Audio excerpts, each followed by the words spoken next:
Um homem sobrevoa o céu acima das nuvens, com várias espadas ao seu redor. De longe, um helicóptero mantinha uma certa distância dele. Um homem loiro com óculos perguntava ao seu cameraman se ele tinha conseguido, pois aquela era uma transmissão ao vivo para o mundo inteiro. Ele responde que já estava rolando. Assim, o repórter de óculos começa a anunciar. Olá, pessoal. Já fazem 2 horas desde que um cara estranho apareceu nos céus de Night City. O indivíduo de longos cabelos está usando vestimentas estranhas e possui um olhar penetrante, como o de um demônio. Não temos ideia de onde ele veio, mas sabemos que ele já venceu 26 heróis nessas 2 horas. Já fazem séculos desde o aparecimento dos heróis. E por causa disso, as forças do mal caíram drasticamente. É difícil ver uma cena dessas nos dias de hoje. Precisamos dar uma salva de palmas a esse homem misterioso e também torcer pelos nossos heróis. A justiça triunfará diante do mal. Esta transmissão está sendo feita pela BB News. Para mais detalhes, sigam minha conta na Weibo. No chat da transmissão ao vivo, a internet estava eufórica, com vários comentários que diziam que ele era lindo, que estavam junto com ele e que era para ele acabar com todos, pois queriam ver. Enquanto isso, alguns queriam saber quem era ele. O herói classe A, Plastic Man, observando a cena, pula de um prédio com os braços abertos. Enquanto caía do prédio, automaticamente algumas partes de sua armadura se juntavam a ele. No final de sua transformação, quando as últimas peças da armadura se juntam, ocorre uma explosão, destruindo uma parte do prédio com a transformação final. Quando ele pousa no chão com a armadura, o sistema dela anuncia que estava ativando o sistema. 10%, 20%, 40%, 70%, 90%. Até que o sistema inicia com 100%. E assim ele sai voando em alta velocidade em direção ao homem misterioso. O repórter de óculos diz que já fazia meia hora e pergunta qual seria o próximo herói a desafiá-lo. De repente, ele nota algo vindo em sua direção muito rápido e manda o piloto sair da frente, desviando por pouco. O repórter, ao notar, grita dizendo que era o Plastic Man e começa a anunciar na transmissão. Senhoras e senhores, o herói da classe A, Plastic Man, veio ao encontro do desafio. Não achei que o próximo desafiante seria um herói integrante da lista dos 5 maiores classes A do mundo. Plastic Man possui grande potencial desde sua estreia. Acredito que este seja o fim do rapaz. 3 segundos de silêncio para o pobre rapaz.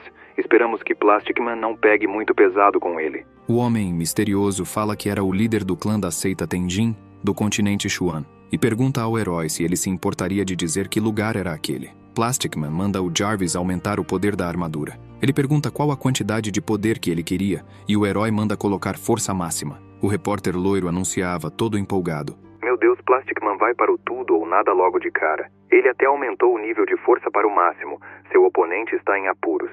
Após o aumento no poder da armadura, ele irá concentrar toda a sua força em seu punho. E o golpe de assinatura do Plastic Man, o soco furação, pode transpassar 300 metros do solo. Ninguém sobreviveria a isso. Pelo visto, as coisas vão acabar por aqui. Enquanto o herói carregava o poder em seu punho, o homem misterioso pergunta se ele sabe falar a língua humana. Ele responde que era sempre o mesmo padrão durante as lutas. Aqueles que morrem de forma horrível e aqueles que falam demais. O herói então pergunta ao homem misterioso se ele quer saber por que as pessoas que lutaram com ele morreram. E diz que é porque ele não perde tempo falando bobagens. Dessa forma, ele parte para cima do homem em alta velocidade. O homem misterioso dá um tapa na cara do Plastic Man e diz que ele falava demais. Com a força do tapa, acaba destruindo o capacete do herói e o derrotando, fazendo-o desmaiar e começar a cair. O protagonista, irritado, fala que só estava pedindo orientações e pergunta por que todos buscavam a morte. O repórter loiro, sem acreditar no que aconteceu, gagueja e diz que o Plastic Man perdeu. Então ele fala na transmissão. Depressa, alguém chame uma ambulância, rápido. O Plastic Man caiu. Ele é muito poderoso. Tão poderoso que venceu o Plastic Man com um único golpe. Senhoras e senhores, nossas vidas pacíficas chegaram ao fim. O vilão mais forte do mundo surgiu. Há alguns séculos atrás, a Terra ainda estava envolta pela escuridão. Um monte de excêntricos, monstros e cientistas malignos apareceu no mundo. Enfurecidos, eles acabaram causando destruição por todo o planeta até o surgimento dos heróis. Graças à sua grande força de vontade, os heróis foram capazes de derrotar os vilões. 11 anos se passaram, o mundo estava finalmente em paz, e os heróis estavam fora dos holofotes. Os monstros remanescentes se tornaram os bichinhos de estimação dos heróis. Havia até mesmo heróis que precisavam trabalhar para se manterem vivos. O cameraman grita para o repórter parar com a merda da narração e aponta seu dedo, perguntando se aquele ali era quem ele pensa que era. O repórter grita para a transmissão. Senhoras e senhores, o herói de classe S, Machoman, apareceu. Ele é um herói de classe S. Heróis da classe S quase não aparecem. Já que um apareceu, a luta deverá ser bem interessante. Nunca pensei que teria a chance de me encontrar com um herói tão honrado. Estou em êxtase por testemunhar tudo de camarote. Daquele modo, o cameraman grita para ele parar com a narração, pois ele estava bloqueando a câmera. O protagonista olha para cima e pensa que mais um tinha aparecido. Machoman, olhando para ele, fala que sempre segue o seu princípio de nunca perder tempo dizendo bobagens durante as lutas, e diz que irá direto ao ponto, afirmando que ele não é páreo para ele. Machoman diz que reconhece a força dele após vencer o Plastic Man, mas que eles estão em dimensões completamente diferentes. Ele propõe que, se o protagonista concordar em se tornar o bichinho dele, seu ranking irá subir, o que os pouparia de muitos problemas. O repórter loiro continuava a transmissão ao vivo. Ouviram isso, pessoal? O Machoman ofereceu a ele um convite, sem mais nem menos. Pelo que parece, Machoman não planeja atacar, mas transformá-lo em seu bichinho de estimação. Veremos qual será a decisão do rapaz. Se ele aceitar, o ranking do Machoman irá subir consideravelmente. O protagonista o questiona, perguntando se ele queria dizer um brinquedo, e diz que teme informar que não tem interesse em homens. Machoman, com um olhar sério, responde que a decisão dele não foi nem um pouco esperta. De repente, o ar em volta do herói começa a mudar. O repórter de óculos pergunta se aquilo era intenção assassina e fala para os espectadores. O rapaz recusou a oferta do Machoman, e isso parece tê-lo deixado enfurecido. E essa aura é tão forte que nem deixa o helicóptero se aproximar. O herói de classe S, com raiva, fala que ele não é um dos mais espertos e diz que aquilo poderia ter sido resolvido de forma fácil. O prota pergunta o que ele está planejando. Ele responde que irá espancá-lo até ele ceder. Dessa forma, ele avança rapidamente para cima do prota, desferindo um soco, mas facilmente ele desvia do ataque do herói e contra-ataca, socando-o forte no estômago. O soco foi tão forte que o faz perder a consciência e o arremessa longe.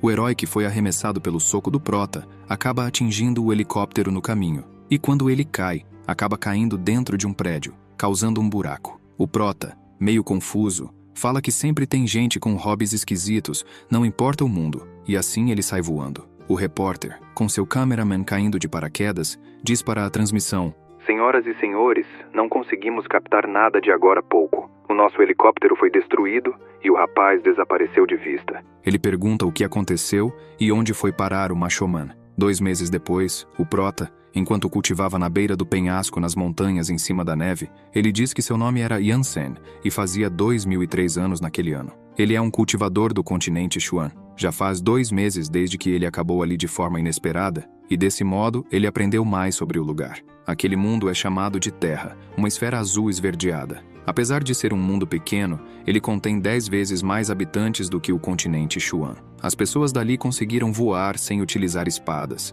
Era intrigante. Eles também não precisavam de nenhum aparato mágico para se locomoverem com rapidez. Ele ouviu que eles chamam aquelas coisas de aviões e carros, e as mulheres dali deixam as pernas à mostra. Ele diz que a energia espiritual dali era densa e fala que não sabe como iria tolerar viver naquele mundo. Na floresta, havia uma menina encostada nas árvores, toda enfaixada, com bastante dor. Sua amiga loira fala para ela que era para ela aguentar só mais um pouco, pois o sangramento estava quase parando. Depois de terminar o curativo, a menina agradece. A loira responde que elas eram colegas de classe, não precisa agradecer, e fala que elas estariam a salvo assim que cruzassem o desfiladeiro. Caminhando mais um pouco, ela vê em uma parede escrito Torre da Ligação Celestial. Ela pergunta se era algum ponto turístico e diz que o nome estava dando a maior vergonha alheia, e assim continuam a caminhar até achar uma fonte termal. Ela fala para sua veterana que elas iriam descansar um pouco. A veterana ferida suspira de cansaço. A loira fala que ia procurar algo para comer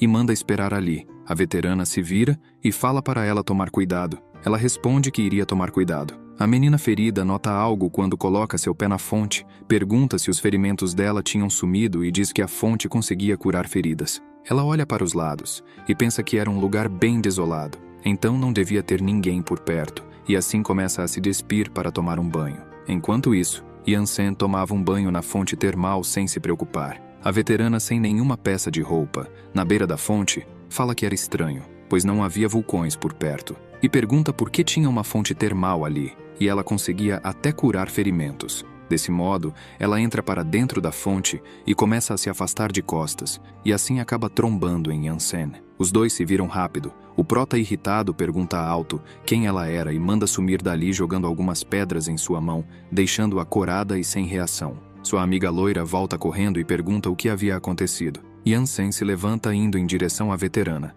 Ela, envergonhada, pergunta quem era ele e o que ele planejava fazer. O prota a chama de senhorita e diz que não iria questionar como ela conseguiu entrar até ali e não iria se aprofundar naquele assunto, e pede para ela deixar aquele local imediatamente. A loira chega e pergunta quem ele pensa que era para mandá-las embora. Yansen começa a vestir suas roupas e pergunta se elas não tinham notado as palavras na parede rochosa antes de entrarem ali, e diz que ali era a casa dele e elas estavam invadindo. A loira, sem graça, fala que então ali era a casa dele e diz que elas pensaram que ali fosse um ponto turístico. Ele, arrumando as golas de suas vestimentas, fala que agora elas já tinham ciência. A veterana, com uma cara séria, pede para Xiao Ying pegar suas roupas, que elas iriam embora. Ela responde que tinha entendido. Ela pergunta à veterana por que a pressa e diz que elas podiam pedir para ele deixá-las descansar ali por mais um tempo, e fala que ela não achava que o prota era uma pessoa má e diz que ele não iria fazer nada com elas. Ele só se veste e fala de forma estranha. A veterana responde que ele não iria ajudá-las e seria muita falta de vergonha da parte delas. De repente, um helicóptero voava em suas direções. Yansen, com os olhos fechados, percebe quando a loira pergunta que som era aquele, enquanto o repórter aparece gritando que tinham o achado e começa a anunciar. Um mês atrás, um homem desconhecido apareceu nos céus da Ninuai City. Nós havíamos perdido o rastro dele após ele vencer 10 heróis.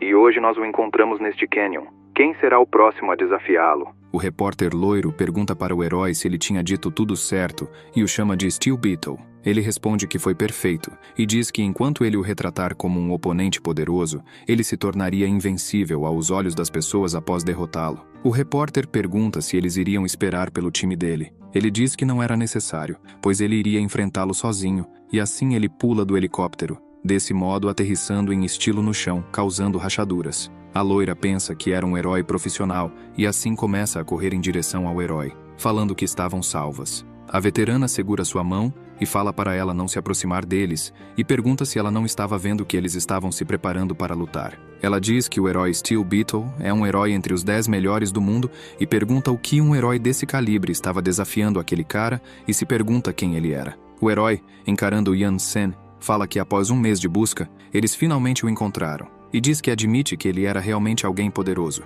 já que ele venceu o Plastic Man e os outros. Ele fala que aquela atitude arrogante o irritava e diz que não conseguia voar, mas enquanto a luta se mantiver no chão, ele venceria seus inimigos com facilidade. Ele fala que subestimar os outros iria colocá-lo em desvantagem. O prota manda ele ficar em silêncio. Steel Beetle lembra e diz que ele conseguia voar e fala que lhe daria uma vantagem de 3 golpes, se ele prometesse que seria uma luta justa ali no solo. Yansen usou sua habilidade Shumpo e apareceu rapidamente na frente do herói, acertando-o com um chute e derrubando-o no chão, deixando-o sem acreditar. O prota, com raiva, pergunta por que continuavam ignorando o que os outros diziam, deixando todos chocados e incrédulos. Steel Beetle, de joelhos no chão, começa a tossir. A loira, escondida, pergunta à sua veterana se ela tinha visto aquilo, pois foi muito rápido. Ela pensa que mesmo sendo um ataque furtivo, aquela velocidade e poder claramente superaram um herói de rank 7. Pensando, ela se pergunta de onde exatamente ele veio e por que tinha superpoderes tão fortes. A loira diz que Yansen era muito poderoso e que talvez ele conseguisse vencer. A veterana responde que não dava para ter certeza. Apesar de o ataque dele superar o poder de um herói de rank 7, ainda não era o suficiente para derrotar Steel Beetle. E comenta que ouviu que, em termos de força, Steel Beetle está no top 10 do ranking de classe Deus quando lutava no solo. O herói fala que ele era mesmo poderoso e diz que, se fosse o Plastic Man que tivesse levado o chute dele, provavelmente teria se mijado todo, lamentando que ele era um dos 10 heróis da classe Deus. Uma aeronave voava em direção a eles, e a piloto informa que pertenciam ao time de monitoramento do Steel Beetle e que todas as funções do Steel Beetle estavam em pleno funcionamento, mencionando que podiam transferir a armadura até ele. O herói responde que era excelente e diz ao prota que mostraria seu verdadeiro poder, fazendo uma pose enquanto seu cinto começa a brilhar. Ele grita bem alto o Steel Beetle com a mão levantada, e assim começa a reunir vários feixes de poder em sua direção.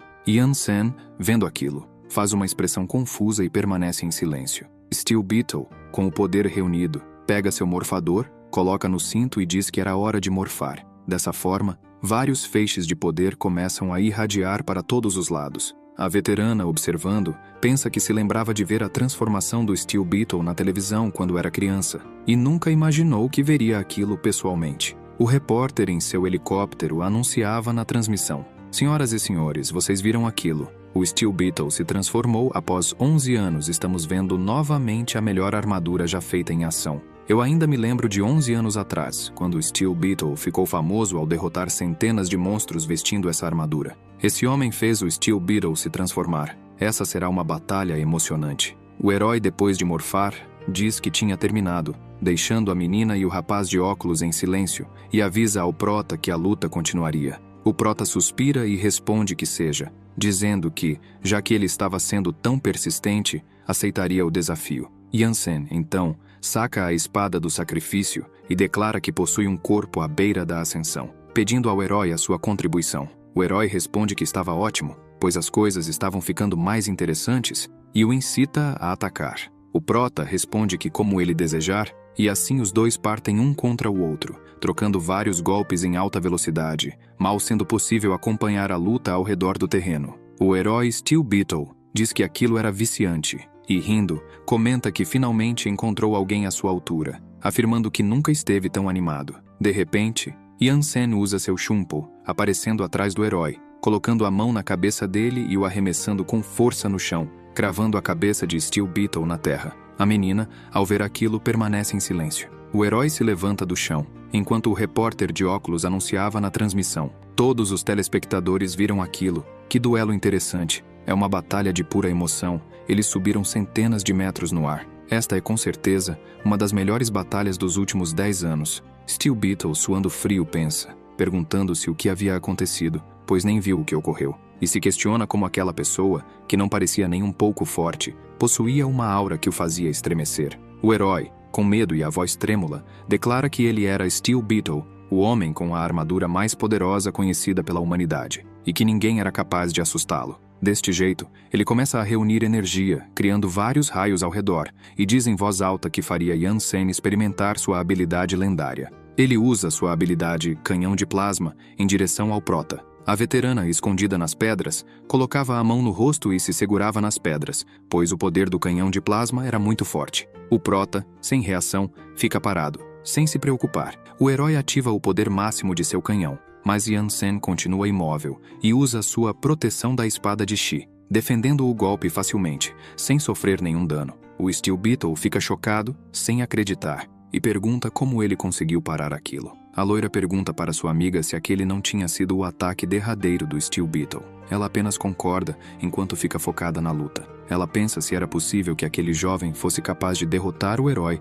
e que o fato de ele ter parado o canhão de plasma deixou o Steel Beetle em maus lençóis, pois ele não tinha mais o que fazer para derrotá-lo. Dessa forma, ela diz que, após o Prota derrotar o herói, ele iria se tornar uma sensação no mundo inteiro. O Steel Beetle fala que, já que chegaram àquilo, ele começaria a reunir seu poder ao redor, causando um ar estranho naquela região, deixando os outros em alerta. Xiao Ying pergunta o que o herói estava planejando fazer. A piloto da nave diz em voz alta que aquilo era perigoso e pede para ele parar com aquilo agora mesmo, pois aquele movimento ainda estava em fase de testes e possuía uma força incontrolável, e o corpo dele não iria suportar. O herói, reunindo a energia em seu morfador, responde que não, pois precisava derrotar aquele desgraçado arrogante e faria ele entender que aquele mundo era dos heróis e que naquele mundo os heróis eram invencíveis. O repórter em seu helicóptero dizia para a transmissão: "Caros telespectadores, a batalha chegou ao seu ápice e ambas as partes continuam com tudo."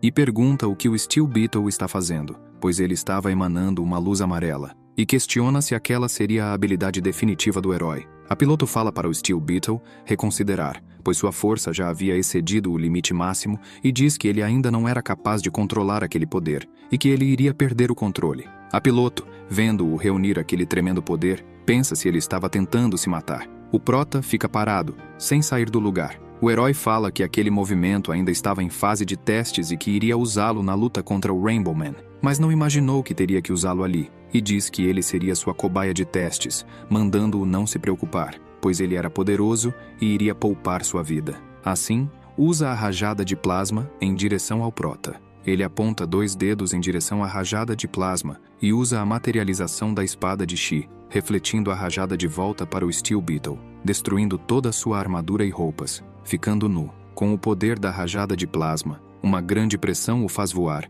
sendo arremessado para muito longe. As 2 amigas ficam chocadas e se perguntam o que tinha acabado de acontecer. O repórter fica sem acreditar no que aconteceu. Yan-Sen fala que o oponente dele era fraco demais. No hemisfério norte, em uma cidade, várias pessoas reunidas se perguntam quem era aquela pessoa e como ele caiu do céu assim, enquanto outros diziam que ele lembrava bastante o Steel Beetle. Uma mulher, com seu namorado, pergunta se ele não estava no meio de um duelo há pouco. O herói, caído no chão e olhando para o céu, fala que tinha perdido. Ao anoitecer, na floresta, o Prota, em cima de uma pedra, cultivava com sua espada. Perto dele, estavam as 2 meninas ao redor da fogueira, assando um peixe para comer. Elas se perguntavam qual era o problema dele, pois ele estava sentado ali por quase um dia inteiro, sem comer ou dizer qualquer coisa, e perguntam se ele não estava com fome. Elas concordam em dar uma porção da comida para ele. O Prota, com seus olhos fechados, cultivando, escuta alguém o chamando. Quando ele abre os olhos,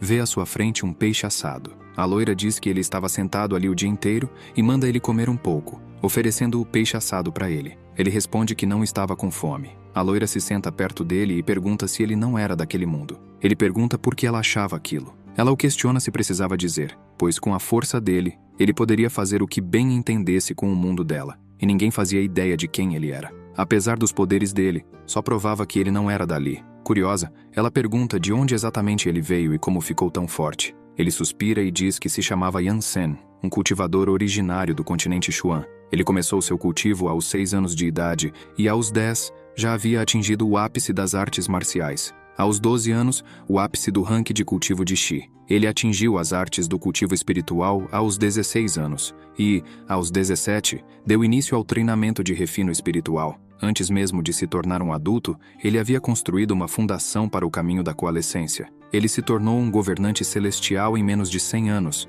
Por ter se tornado uma divindade celeste, ele continuou seu caminho para se transformar em uma divindade dourada, e em seguida, uma divindade meta. Ele concluiria o caminho que pessoas não conseguiram percorrer nem em séculos ou milhões de anos, em apenas algumas centenas de anos de sua vida.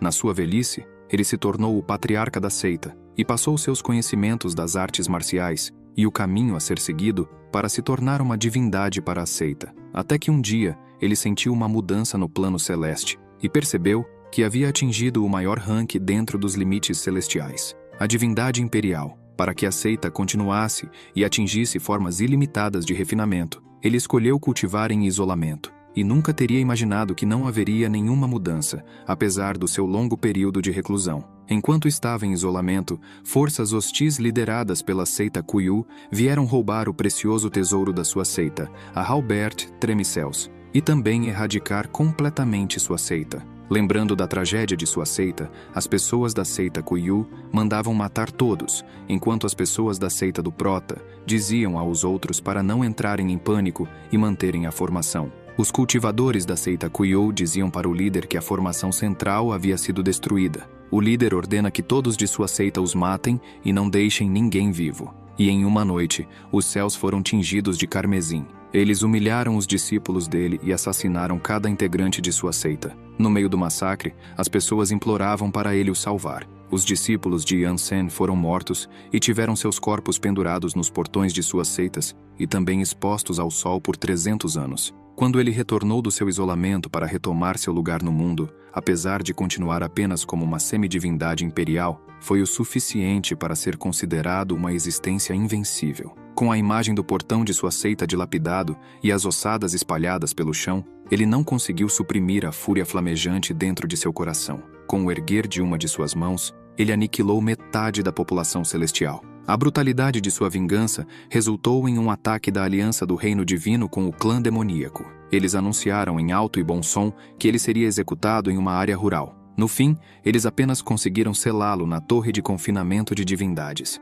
Custou-lhe 5 dos seus cultivadores mais poderosos, 100 divindades transcendentais e centenas de vidas de meta-divindades. E assim, Eles o jogaram em uma fenda dimensional ainda dentro da Torre de Divindades para garantir que ele jamais conseguiria retornar por toda a eternidade. E assim que ele acordou, estava naquele mundo desconhecido. Yansen, depois de contar sua história para Xiao Ying, pergunta se havia algum problema. Ela responde que a historinha dele era absurda, mas até que havia gostado. A veterana, sentada do outro lado, pergunta o que ele planeja fazer a partir de agora. O prota responde que o plano original dele é reerguer sua seita. Enquanto aguarda a recuperação de sua energia espiritual, ele irá abrir os portões dimensionais celestiais e retornar ao Reino Celeste. Entretanto, aquele mundo era mais complicado do que ele imaginava. A veterana pergunta o que ele queria dizer com complicado. Ele diz que aquele mundo possui algo chamado tecnologia e não há motivos para o cultivo de divindades ali. Ela fica sem reação.